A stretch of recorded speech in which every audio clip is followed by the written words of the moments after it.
Tasty dry fruits chikki ఇంట్లోనే ఎలా చేసుకోవాలో చూసేద్దామా. పిల్లలు పెద్దలు ఇష్టంగా తింటారు. బయట నుంచి తెచ్చుకోవాల్సిన అవసరమే లేదు.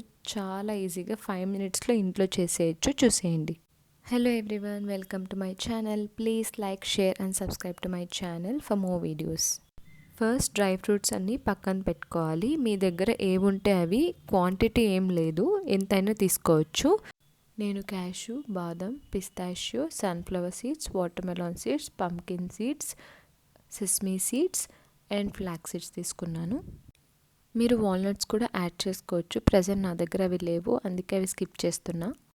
ఇప్పుడు స్టవ్ ఆన్ చేసి క్యాషు, బాదం రోస్ట్ చేసుకోవాలి.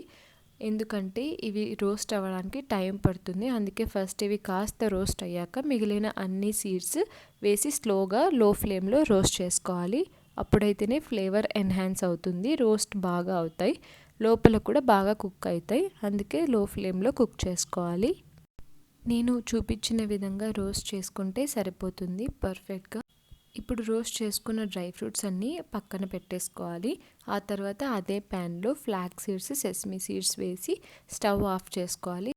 ఎందుకంటే ప్యాన్ హీట్గా ఉంటుంది కాబట్టి ఫ్లాక్స్ సీడ్స్, సెసమీ సీడ్స్ అవే కుక్ అయిపోతాయి. స్టవ్ ఆఫ్ చేసుకున్నా పర్వాలేదు. ఇప్పుడు రోస్ట్ చేసుకున్న సీడ్స్ అన్నీ ఒక బౌల్లో వేసుకోవాలి. ఇప్పుడు మనం పాకం పట్టుకోవాలి. అందుకు 1 కప్ డ్రై ఫ్రూట్స్కి నేను హాఫ్కి కొంచెం ఎక్కువ జాగ్రీ తీసుకున్నాను. నేను మీడియం స్వీట్ తీసుకున్నాను, మీకు ఇంకా ఎక్కువ కావాలంటే యాడ్ చేసుకోవచ్చు. ఇప్పుడు పాకం కోసం ప్యాన్లో గీ వేసి జాగ్రీ యాడ్ చేసుకొని కొంచెం వాటర్ యాడ్ చేసుకోవాలి. పాకం మరిగేటప్పుడు మనం ఇలాచీ పౌడర్ యాడ్ చేసుకోవాలి. నేను క్యాషు, బాదం దంచుకున్నాను, పిల్లలకి కూడా తినడానికి ఈజీగా ఉంటుందని. పాకం దగ్గర పడేటప్పుడు మనం 2 స్పూన్స్ షుగర్ యాడ్ చేసుకోవాలి. ఎందుకంటే చిక్కీ టెక్స్చర్ సాఫ్ట్గా వస్తుంది షుగర్ యాడ్ చేస్తే. ఇప్పుడు తీగ పాకం వచ్చాక డ్రై ఫ్రూట్స్ అన్నీ పాకంలో వేసుకొని బాగా మిక్స్ చేసుకోవాలి.